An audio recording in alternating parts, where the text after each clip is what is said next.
জাতীয় সংসদ নির্বাচনের তফসিল ঘোষণার আগেই দেশের প্রতিটি জেলার এসপি ও ওসিদেরকে লটারির মাধ্যমে বদলি করার পরিকল্পনা নিয়েছে সরকার। এই বিষয়ে বুধবার স্বরাষ্ট্র মন্ত্রণালয়ে আয়োজিত এক বৈঠক শেষে স্বরাষ্ট্র উপদেষ্টা লেফটেন্যান্ট জেনারেল অবসরপ্রাপ্ত জাহাঙ্গীর আলম চৌধুরী এই ঘোষণা দেন। বৈঠকটি ছিল আসন্ন ত্রয়োদশ জাতীয় সংসদ নির্বাচন অবাধ সুষ্ঠুভাবে সম্পন্ন করতে আইনশৃঙ্খলা রক্ষাকারী বাহিনীর করণীয় নির্ধারণে একটি সিদ্ধান্তমূলক পর্যালোচনা সভা। সাংবাদিকদের জাহাঙ্গীর আলম চৌধুরী বলেন, গতকাল প্রধান উপদেষ্টা জাতির উদ্দেশ্যে দেওয়া ভাষণে স্পষ্টভাবে জানিয়ে দিয়েছেন নির্বাচন আয়োজনের প্রক্রিয়া শুরু হয়ে গেছে।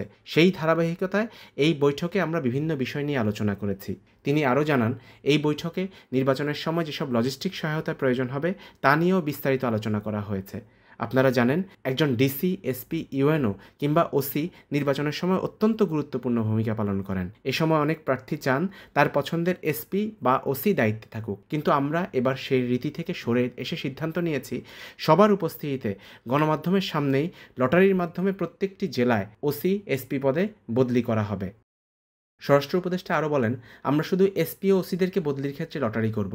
ওসিদেরকে লটারি বিভাগভিত্তিক করতে হবে, তবে ডিসিদেরকে কীভাবে বদলি করব সেই সিদ্ধান্ত নেবে জনপ্রশাসন মন্ত্রণালয়। আমরা আশা করছি তারাও লটারির পদ্ধতি অনুসরণ করবে। স্বরাষ্ট্র উপদেষ্টা জানান, নির্বাচনের তফসিল ঘোষণার কয়েকদিন আগেই এসব বদলির কার্যক্রম সম্পন্ন করা হবে, কারণ একবার শিডিউল ঘোষণা হয়ে গেলে বদলির এখতিয়ার চলে যাবে নির্বাচন কমিশনের অধীনে। পরবর্তী সময়ে কমিশন চাইলে নতুন করে এটি পরিবর্তন আনতে পারবে।